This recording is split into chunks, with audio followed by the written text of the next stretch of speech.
Hollywood sold us a dream. Tuxedos, spotlights, tidy endings. But the reels also carried something the posters never mentioned. Bias baked into scripts, casting, and the way the industry treated its own. Once you start noticing it, you can't unsee it. This isn't gossip, it's receipts, on-record quotes, films that still play on family nights with scenes that only make sense if you know the era's blind spots. Awards handed out with smiles while the room remained divided. Even an Oscar moment that froze the theater and changed the conversation for decades. So tonight, we're not canceling the classics, we're watching them with the lights on. 10 moments, all documented. Each one a clue to how power worked in the golden age and who paid the price for the magic. Let's begin with the quote that never stopped echoing. In 1971, America's most bankable cowboy sat down with Playboy magazine. It was supposed to be another long profile about rugged roles and his larger-than-life persona. Instead, John Wayne detonated a cultural time bomb. Asked about race, he didn't hedge or soften, he declared flatly, "I believe in white supremacy until the blacks are educated to a point of responsibility." Printed in millions of copies, replayed for decades, it was a quote impossible to bury. This wasn't a late career slip or a misunderstood soundbite. Wayne doubled down across that same interview, defending land seizures from Native Americans as just survival and dismissing civil rights movements as disruptive. In his eyes, history's violence wasn't a tragedy, it was common sense. For many fans who'd grown up watching him ride in as the moral compass of the frontier, the dissonance was jarring. The man sold as America's straight shooter had aimed his gun at equality itself. The backlash was immediate in progressive circles, but slower in Hollywood at large. Studios continued casting him, audiences kept buying tickets, and by the end of the decade, he still collected an Academy Award for True Grit. The quote lingered like smoke, but the machinery of stardom rolled on. For years, the interview sat in archives like an inconvenient footnote, until younger generations pulled it back into the spotlight. By the 2010s, Wayne's words resurfaced in debates about whether his name should remain on California's John Wayne Airport. Lawmakers cited the Playboy interview verbatim, arguing that honoring him without context was itself an insult. Others defended him as a product of his time, insisting the airport should keep its brand. The argument became its own culture war, proving the power of a single recorded sentence to echo across half a century. What makes this moment so powerful for viewers isn't just the blunt racism, it's the permanence. Hollywood gossip fades, rumors get disputed, but this is a published interview, archived in libraries, accessible in minutes. It's a reminder that even the most celebrated icons sometimes left behind words that no amount of nostalgia can sand down. And Wayne's manifesto was only the beginning, because the very same year his movies filled theaters, another corner of Hollywood staged a celebration so gilded it masked its own segregated truth. On February 29, 1940, history was made. Hattie McDaniel, daughter of formerly enslaved parents, walked on stage at the 12th Academy Awards to become the first black performer to win an Oscar. Her performance as Mammy in Gone with the Wind had been unforgettable, and the industry could not deny her talent. Yet as the spotlight blazed down, the cameras cut away before showing a darker truth. McDaniel had been forced to sit at a segregated table at the back of the Ambassador Hotel's Cocoanut Grove ballroom. The irony was crushing. The Academy had invited her to the ceremony, but the hotel's no blacks policy stood firm. Studio executives had to pull strings just to allow her entry at all, and even then she was barred from sitting with her white co-stars. While Clark Gable and Vivien Leigh enjoyed the front row, McDaniel sat isolated, a guest of honor treated as a second-class citizen. Her acceptance speech, humble and heartfelt, sounded like gratitude, but every line carried the weight of compromise. The segregation didn't begin that night. Just months earlier, Gone with the Wind premiered in Atlanta, Georgia, where Jim Crow laws were still brutally enforced. McDaniel, despite being one of the film's biggest stars, wasn't even allowed to attend. The mayor praised the movie as a cultural triumph, while the black actress who gave it some of its most human depth had to watch from afar. It was a premiere that celebrated Southern nostalgia while erasing the very people the story caricatured. Hollywood, for its part, congratulated itself on breaking barriers by giving McDaniel the award. Trade papers printed glowing reviews of the night, as though handing one trophy canceled out decades of exclusion. Yet behind the applause, the symbolism rang hollow. McDaniel would never be offered roles equal to her talent again, typecast repeatedly as maids and servants. Winning the industry's highest honor did not open doors. It only reinforced the narrow lane Hollywood allowed her to walk. Looking back, McDaniel's Oscar is both inspiring and heartbreaking. Inspiring, because she carved her name into history against odds few can imagine. Heartbreaking, because even at her highest moment, Hollywood's racism sat in plain view, in the seating chart, in the premiere invitations, in the roles she was offered afterward. The night proved a cruel paradox. Hollywood was willing to celebrate diversity when it made for good headlines, but not when it meant changing the rules of the room. And the next story shows just how far those contradictions could go, even welcoming one of history's most notorious propagandists inside studio gates. In November 1938, just weeks after Kristallnacht, the night Nazi Germany smashed Jewish businesses, burned synagogues, and arrested thousands, a visitor arrived quietly in Los Angeles. Her name was Leni Riefenstahl, Adolf Hitler's personal filmmaker and the director of the infamous propaganda films Triumph of the Will and Olympia. Most of Hollywood wanted nothing to do with her, but one man did open his doors: Walt Disney. Disney personally invited Riefenstahl to tour his brand new Burbank studio. He showed her storyboards, walked her past animators' desks, and even screened early footage from Fantasia. Historians still debate why he agreed to meet her. Was it naivety, opportunism, or political sympathy? Whatever his motive, the fact remains, while Jewish families reeled from Kristallnacht, Hollywood's most famous dream maker was smiling beside Hitler's favorite propagandist. The reaction in Europe was swift. Newspapers condemned the meeting as a shocking betrayal of values. One headline read, "Hollywood's magical kingdom opens to Hitler's mouthpiece." Jewish filmmakers in the US were equally appalled. At a time when most of the industry tried to distance itself from fascism, Disney's choice looked like tacit approval, or at the very least, an alarming indifference to suffering. To this day, Disney defenders argue that the meeting was harmless, a simple courtesy extended to a foreign visitor. But context is everything. Riefenstahl wasn't just another director, she was the woman who staged rallies for the camera to glorify Hitler's regime. Hosting her wasn't neutral, it was a statement that profit and access mattered more than principle. And Disney never issued a clear apology or explanation afterward. The encounter remains one of the most unsettling chapters in Disney's history. The same man who built a brand on innocence and childhood wonder once welcomed a filmmaker whose career thrived on hate-filled propaganda. It's a paradox so stark it feels almost surreal. And it wasn't the last time Disney's work would brush up against accusations of racism. Just a few years later, he'd release a film so controversial it has never been re-released in the United States. In 1946, Disney released a film it believed would charm audiences with catchy songs and Southern nostalgia, Song of the South. On the surface, it was a colorful blend of live action and animation, introducing the world to Zip-a-Dee-Doo-Dah, a tune that would win an Oscar and echo through Disney theme parks for decades. But beneath the cheerful music, critics and civil rights leaders quickly recognized something far darker. The film painted the Reconstruction-era South as a warm, idyllic place where formerly enslaved black characters happily served white families. There were no chains, no scars of slavery, only smiling workers and gentle storytelling. To many viewers, it was less a fantasy than a dangerous distortion, turning one of America's most brutal periods into a folktale of harmony that never existed. The NAACP condemned the movie outright, warning it gave the impression of an idyllic master-slave relationship. Disney defended the film at the time, insisting it was based on folklore, not politics. But the damage was clear. For millions of children, the message wasn't subtle. Racial inequality was reduced to a backdrop for sing-alongs and lessons in obedience. And because it carried the Disney name, the version of history felt legitimate, a cultural memory shaped by a cartoon studio. As decades passed, the backlash grew. By the 1980s, even as Disney re-released the film in theaters for anniversaries, protests erupted outside cinemas. When home video took over the market, Song of the South was quietly shelved in the United States, never receiving an official VHS, DVD, or streaming release.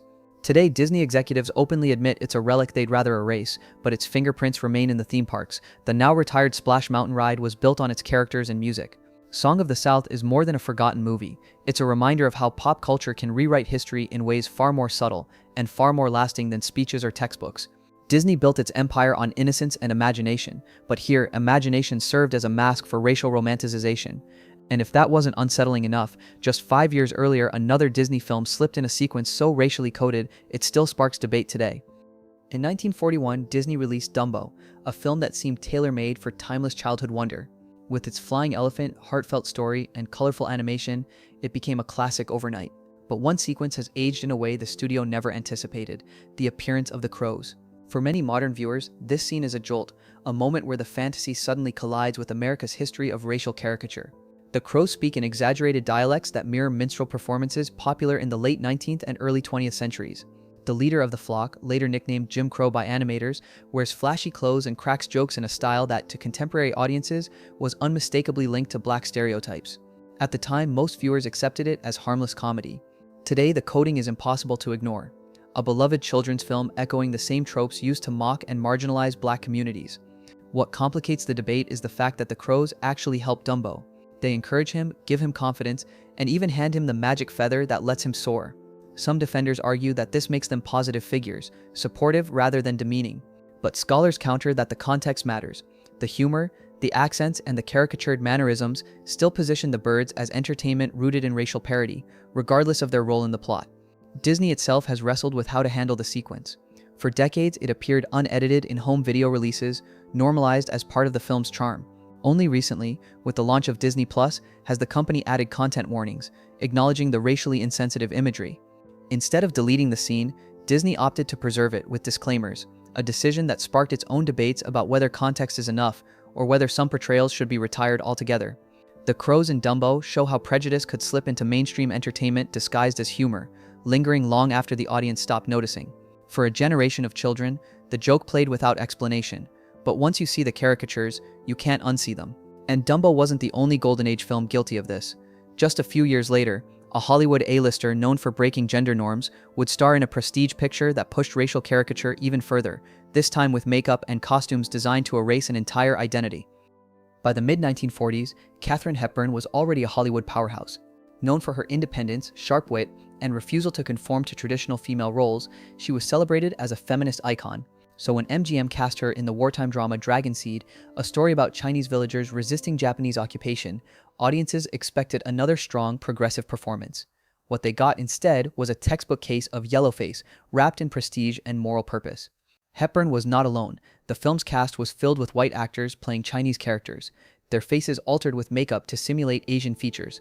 Costumes and exaggerated speech patterns were designed to signal authenticity, but in reality, they reduced entire identities to Hollywood's imagination of what Chinese looked and sounded like. Hepburn, with her piercing eyes and commanding presence, delivered the role with conviction, but the disguise was impossible to separate from the prejudice embedded in the casting. The irony was sharp. Dragon Seed marketed itself as an anti-fascist film, a story of solidarity with an ally fighting against Imperial Japan during World War II. Yet in telling that story, MGM erased the very people it claimed to champion. Instead of offering opportunities to Chinese or Chinese-American actors, the studio handed the roles to its white stars, protecting box office returns while perpetuating exclusion. Representation was promised, but only if performed through the mask of Yellowface. Critics at the time largely praised the movie, some even applauding Hepburn's transformation as a technical feat. But for Asian Americans watching from the margins, it reinforced a painful message. Hollywood would tell their stories, but not let them tell it themselves. Later generations of scholars have pointed to Dragon Seed as one of the clearest examples of how even serious films, the ones meant to inspire, could carry the same prejudices as cheap comedies. Hepburn's legacy as a trailblazer for women remains undeniable, but Dragon Seed exposes the contradictions at the heart of Golden Age Hollywood. Even its most progressive icons were entangled in practices that dehumanized entire communities. And if this moment shows how representation could be hollowed out on screen, the next chapter reveals what happened when, decades later, a single week of television finally let black voices take center stage, and how quickly the industry snapped back afterward. In February 1968, America was boiling. The Vietnam War raged on. Martin Luther King Jr. was leading marches for justice, and the civil rights movement was testing the country's moral compass. Into this storm stepped Harry Belafonte, the singer, activist, and actor who broke barriers in music and Hollywood. For one full week, Belafonte guest-hosted The Tonight Show, and in doing so, turned late-night television into something it had never been before. Belafonte didn't stick to the safe guest list that had long defined late night. He filled the week with voices of the era: Martin Luther King Jr., Robert F. Kennedy, Lena Horne, Sidney Poitier, Aretha Franklin. For many viewers, particularly white households in Middle America, it was the first time they'd seen these figures outside news clips of protests or politics. On this stage, they weren't radicals or distant headlines, they were human beings, laughing, debating, sharing their vision of America. The impact was electric, ratings stayed strong, and critics hailed the week as groundbreaking. It wasn't just entertainment, it was history unfolding after the evening news. Belafonte's hosting proved that late night could reflect the real country, not just the sanitized version. Yet it also underscored how rare this kind of representation was. For decades, The Tonight Show had been a gatekeeper, showcasing mostly white entertainers while sidelining black voices to novelty appearances or token slots. And when the week ended, so did the experiment. Johnny Carson returned, the guest list returned to normal, and the barrier that Belafonte had cracked open slammed shut again. Hollywood and television had tested inclusion, but only as a limited-time event, not as a new standard. Belafonte himself later said the week showed what was possible, but also how deeply resistant the industry was to real, lasting change. Looking back, Belafonte's week is a paradox. It remains one of the most daring moments in late-night history, proof that audiences were ready for diverse conversations decades before networks admitted it. But it also revealed Hollywood's fear that too much change too fast would alienate its core audience. And just a few years later, another television moment would push even harder, this time at the Oscars, and the fallout was so fierce it nearly turned violent backstage. On March 27, 1973, Hollywood gathered for its biggest night of the year, the Academy Awards. Everyone expected Marlon Brando to walk on stage and collect Best Actor for The Godfather. Instead, what they got was one of the most shocking moments in Oscar history. Brando refused the award, sending in his place a young Apache and Yaqui actress and activist, Sacheen Littlefeather. Clutching a written statement, Littlefeather stood before millions of viewers and explained that Brando would not accept the Oscar because of Hollywood's mistreatment of Native Americans and the ongoing siege at Wounded Knee. She spoke for barely a minute, but the reaction was immediate. The audience erupted into a mix of boos and applause. Some mocked her traditional dress, others jeered as if she had ruined their evening. It was the Academy's most public collision with politics, and the backlash was brutal. Backstage, things turned uglier. Accounts from those present say actor John Wayne, enraged, had to be physically restrained from storming the stage. Security feared a physical altercation in front of a global audience. For Littlefeather, the consequences were devastating. She was mocked in the press, ridiculed by celebrities, and found herself quietly blacklisted from future acting opportunities.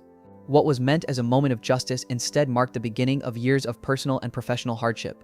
Brando's protest is often remembered as bold, but it was Littlefeather who carried the burden. She endured the humiliation, the smears, and the silence that followed. Decades later, as Hollywood slowly began to confront its history, the Academy issued a formal apology in 2022, acknowledging the abuse she faced that night. By then, Littlefeather was in poor health, and she passed away later that year, but not before finally receiving recognition for her courage. The 1973 Oscars proved how fragile Hollywood's image really was. A single speech, one woman asking for dignity and representation, could shake the entire room to its core. And if the Academy itself wasn't ready to listen, it left one haunting question. How many other moments of truth had been silenced, edited out, or buried in order to protect the illusion of glamour? That's the paradox of the Golden Age. And now, as we step back from these stories, it's time to ask what they add up to. The Golden Age of Hollywood gave us legends, timeless films, and unforgettable music. But it also carried shadows that were never shown on the posters. Racism, exclusion, and distortion weren't accidents. They were woven into the system, shaping what audiences saw and what entire generations came to believe. To love these classics is not wrong, but to rewatch them without context is to miss the full picture. When you know the history, the glamour looks different. That Oscar statue glitters, but you remember Hattie McDaniel sitting at a segregated table. That joyful ride through Splash Mountain feels hollow when you know the story it was built on. That famous interview reads not as cowboy wisdom, but as a manifesto of prejudice. The films remain beautiful, but the beauty is cracked, and the cracks matter. So here's the challenge: watch with open eyes, celebrate the art, but never forget the cost. And if you want more deep dives into the untold truths of Hollywood, from the blacklist that shattered careers to the forbidden romances the studios tried to erase, hit subscribe, ring the bell, and join me for the next one, because the curtain is only just beginning to rise.